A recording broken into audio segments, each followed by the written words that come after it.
आज के एपिसोड पे डिस्कशन करने से पहले I would like to request you to subscribe our YouTube channel and follow us on Facebook and Twitter as well. इसके अलावा अगर आप हमें सपोर्ट करना चाहते हैं तो that you can do through a Patreon also. Facebook, Twitter और पेट्रियन के जो लिंक्स हैं वो इस वीडियो की डिस्क्रिप्शन में आपको मिल जाएंगी। इसके अलावा इस चैनल के अबाउट सेक्शन में भी आपको इन तीनों वेबसाइट्स की लिंक्स मिल जाएंगी। म्यांमार में जब बदतरीन स्टेट स्पॉन्सर्ड टेररिज्म के जरिए लाखों रोहिंग्या मुसलमानों को मजबूर किया गया अपने घर, अपनी ज़मीनें, अपने मोहल्ले छोड़ने के लिए और बांग्लादेश और दीगर मुल्कों में हिजरत करने के लिए, तब से लेकर अगर दुनिया का कोई मुल्क सबसे ज़्यादा आपको एक्टिव नज़र आता है इन क्राइसिस को रिजॉल्व करने में और रोहिंग्या लोगों की हेल्प करने में, तो दैट इज़ बांग्लादेश। अमेरिका से लेकर इंडिया तक और चीन से लेकर रूस तक और यूनाइटेड नेशंस तक हर फोरम पे बांग्लादेश इन क्राइसिस को रिजॉल्व करने के लिए काम करता हुआ नज़र आया है। शुरू में बांग्लादेश ने इंडिया पर बहुत ज़्यादा रिलाई किया टू यूज़ इट्स इन्फ्लुएंस, और ये फैक्ट भी है कि मिलिट्री जनता के आने से पहले इंडिया का बर्मा के ऊपर वहाँ की जो पॉलिटिकल सर्कल्स हैं उनमें काफ़ी असर था, लेकिन कोई बड़ा ब्रेक थ्रू इंडिया करवाने में नाकाम रहा। बल्कि अगर कोई बड़ा ब्रेक थ्रू हुआ भी था तो वो चीन ने करवाया था। नवंबर 2017 में चीन ने अपना इन्फ्लुएंस बर्मा पे यूज़ करते हुए ये एग्रीमेंट करवाया था कि बर्मा 7 लाख रोहिंग्या वापस लेगा। बर्मा एग्री हो गया था इस पे, लेकिन अभी तक बर्मा की इंटरनल पॉलिटिकल इनस्टेबिलिटी की वजह से वो मुआहिदा वैसा का वैसा पड़ा हुआ है, उस पर ज़्यादा अमल नहीं हुआ। ये जो 7 लाख लोग वापस लेने वाला मुआहिदा था, कुछ रोज़ पहले जब चाइनीज़ फॉरेन मिनिस्टर बांग्लादेश आया है विजिट पे, तो बांग्लादेश ने ये इशू रेज़ किया है उनके साथ कि चाइना को म्यांमार से अपने वादों पे अमल करवाना चाहिए। अल जज़ीरा रिपोर्ट कर रहा है कि Bangladesh asks China for help in repatriating Rohingya refugees. Bangladesh minister says China has pleased to work continuously to resolve the Rohingya crisis. इसी दौरान वैसे मैं आपको बता दूं कि जब चाइनीज़ फॉरेन मिनिस्टर बांग्लादेश में थे ना, तो 2-3 और बड़े अहम विजिट भी हुए इस रीजन के अंदर। लेकिन चूंकि ये बड़ी न्यूज़ थी, चाइनीज़ फॉरेन मिनिस्टर की आने वाली जो न्यूज़ थी वो बड़ी थी, तो छोटी न्यूज़ जो थी वो दब गई। सारे लोगों का ध्यान असल में बड़ी न्यूज़ की तरफ था। लेकिन इसके साथ ही 2-3 इंपॉर्टेंट मुलाकातें हुई हैं। एक तो ये हुआ कि जब चाइनीज़ फॉरेन मिनिस्टर बांग्लादेश आए तो तकरीबन उसी वक्त अमेरिका के भी टॉप ऑफिशियल्स बांग्लादेश आए हुए थे। डेली स्टार खबर लगा रहा है कि US assistant secretary of state Michele Sison in Dhaka on 2-day visit. अब वो जो चाइनीज़ फॉरेन मिनिस्टर थे वो भी 2 दिन की विजिट करके आए थे। मोर और लेस सेम टाइम पे दोनों आए हैं। 6 अगस्त को ये आई हैं। चाइनीज़ फॉरेन मिनिस्टर का दौरा भी इन्हीं दोनों में हुआ है।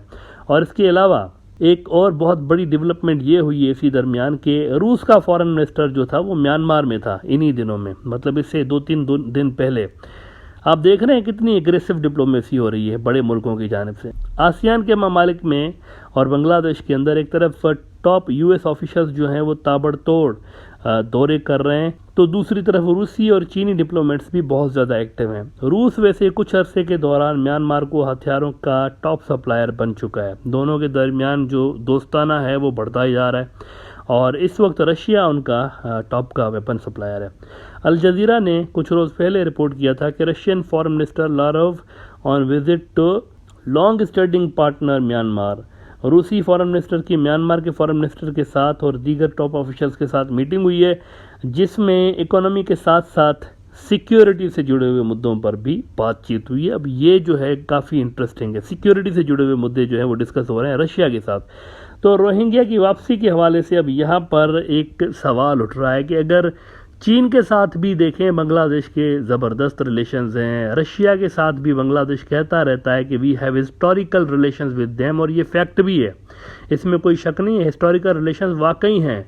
तो फिर सवाल ये है कि इन दोनों मुल्कों की ही सपोर्ट पे मिलिट्री जनता वहाँ पर खड़ी है म्यांमार के अंदर, तो फिर आखिर क्या वजह है कि रोहिंग्या का मसला हल क्यों नहीं हो रहा? बांग्लादेश दोनों मुल्कों को कह भी रहा है, दोनों मुल्कों के बांग्लादेश के साथ अच्छे रिलेशंस हैं, लेकिन फिर भी ये मसला हल नहीं हो रहा। वाई?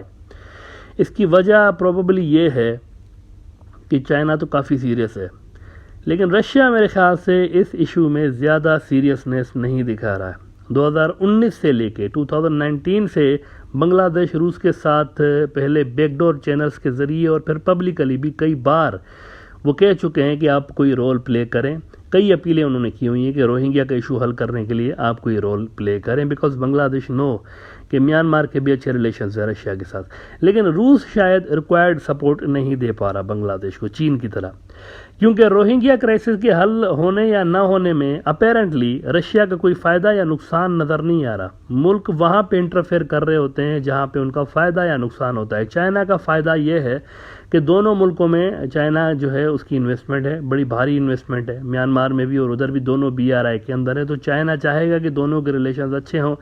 लेकिन रशिया का हिसाब किताब ज़रा डिफरेंट नज़र आ रहा है। उनकी कोई इन्वेस्टमेंट नहीं है, बल्कि उनका ज़्यादा जो मिलिट्री झुकाव है वहाँ पे म्यांमार के ज़रिए, क्योंकि म्यांमार उनसे बड़ी तादाद में हथियार जो है वो ले रहा है। तो अपेरेंटली उनका कोई फ़ायदा या नुकसान रशिया का नज़र नहीं आ रहा। ऊपर से ये कि रूस का दुश्मन नंबर 1 अमेरिका पहले ही मिलिट्री जनता के खिलाफ है, इसीलिए रशियंस शायद ये समझ रहे हैं कि जितना अमेरिका मिलिट्री जनता को तंग करे उतना ही हम उनकी इस एंटी मिलिट्री जनता पॉलिसी से फ़ायदा उठाएं और अपना इन्फ्लुएंस म्यांमार के अंदर इन्हीं के ज़रिए बढ़ाएं, मिलिट्री जनता के ज़रिए। यानी कुछ यूँ उनकी सोच नज़र आ रही है कि जितना ज़्यादा अमेरिका इनको प्रेशराइज करे उतना ज़्यादा हम इनको अपने करीब करते जाएं मिलिट्री जनता को, इससे हमारा बे ऑफ बंगाल में इन्फ्लुएंस होगा। इसीलिए शायद रूस रोहिंग्या इशू पे ज़्यादा फोर्स नहीं कर रहा म्यांमार को। It looks like they want to stay in their good books. 2019 में भी बांग्लादेश ने रूस से कहा था कि आप म्यांमार पे प्रेशर डालें, और फिर 2021 का लास्ट ईयर का आप ज़रा ये द इकोनॉमिक टाइम्स देख लें कि Bangladesh urges Russia to mediate in Rohingya crisis after China led efforts failed. तो यहाँ कुछ गड़बड़ है, देयर इज समथिंग रॉन्ग। और रूस की म्यांमार पॉलिसी में रोहिंग्या कोई बड़ा इशू नज़र नहीं आ रहा, जबकि चाइना की म्यांमार पॉलिसी में रोहिंग्या का जो मसला है वो इम्पोर्टेंस रखता है। लेकिन देखें, चीन का सबसे बड़ा मसला ये नज़र आ रहा है कि ऑफिशियल एग्रीमेंट्स करवाने के बावजूद, ये 2017 में इन्होंने एग्रीमेंट्स करवाए हैं बांग्लादेश के और इनके म्यांमार वालों के, ये सारे एग्रीमेंट्स करवाने के बावजूद चाइना उस पर अमल नहीं करवा पा रहा है। इंडियन न्यूज़पेपर कह रहे हैं ना कि चाइना फेल हुआ है रोहिंग्या के मामले पे।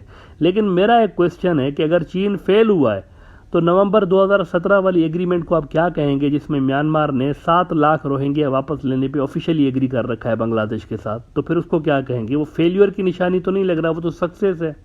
वो तो सक्सेस है ना कि वो एक मुल्क मान गया है कि ये हमारे लोग हैं, हम इनको वापस लेंगे। इसका मतलब है कि एग्रीमेंट्स को इम्प्लीमेंट कराने में कुछ प्रॉब्लम्स है चाइना को।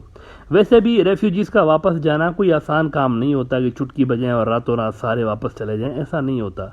पाकिस्तान के अंदर लीगल और इलीगल 30 लाख से ज़्यादा अफ़गान रेफ्यूजीज़ रहते हैं, 30 लाख, और इनकी बहुत बड़ी तादाद जो है 2 सूबों में रहती है, खैबर पख्तूनख्वा में और सिंध में।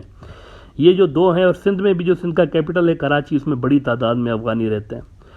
अब वहाँ पर देखें, लाखों ऐसे लोग हैं इनमें जो कि 22 साल से रह रहे हैं, जब से अमेरिका ने इनके मुल्क के ऊपर हमला कर दिया। बल्कि ये देखें कि एक बंदे को पकड़ने के लिए अमेरिका ने पूरा मुल्क तबाह कर दिया, लाखों लोगों को रेफ्यूजी बना दिया।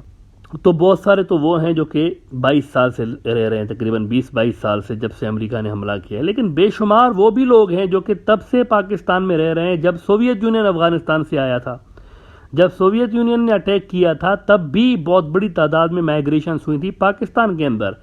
इस वक्त आप देखें कि अफगानिस्तान में अफगान तालिबान की सरकार है, जिनके लिए हिस्टोरिकली माना जाता है कि ये पाकिस्तान के करीब हैं, लेकिन इसके बावजूद भी पाकिस्तान फेल हुआ है अफगान रेफ्यूजीज़ को वापस भिजवाने में, टोटली फेल हुआ है। कोई अफगान रेफ्यूजीज़ वापस नहीं गए, जब से नई सरकार आई है, स्टेबिलिटी वहाँ पर रिटर्न हो रही, कोई भी नहीं वापस गए। तो ये कोई आसान काम नहीं होता, रेफ्यूजीज़ जब आ जाते हैं तो उनको वापस भिजवाना। बांग्लादेश तो एक्टिव है ना, यू कैन सी के कई मुल्कों से उनके टॉक्स चल रहे हैं, कभी रशिया जा रहे हैं, कभी चाइना को कह रहे हैं, कभी अमेरिका को कह रहे हैं। लेकिन पाकिस्तान में तो आपको वो अर्जेंसी भी नज़र नहीं आती। अफगान जो रेफ्यूजीज़ हैं उनको वापस भिजवाने के लिए किसी किस्म की कोई अर्जेंसी नहीं है। तो रेफ्यूजीज़ की वापसी जो होती है वो एक सब्र वाला काम होता है, इट रिक्वायर्स पेशेंस। अब देखते हैं कि क्या होता है। एक नई रिक्वेस्ट बांग्लादेश ने कर दी है चीन के साथ रोहिंग्या की वापसी के हवाले से, कि वो जो आपने वादे करवाए हैं म्यांमार से कि 7 लाख लोग वापस लेंगे, उन पर अमल करवाएं। तो लेट्स सी कि इसका एंड रिजल्ट क्या होता है। लेकिन मुझे लग रहा है कि ये टाइम कंज्यूमिंग काम है और इसमें कोई इतना आसानी के साथ 7 लाख लोग जल्दी नहीं जाएंगे, इसमें कई साल लगेंगे।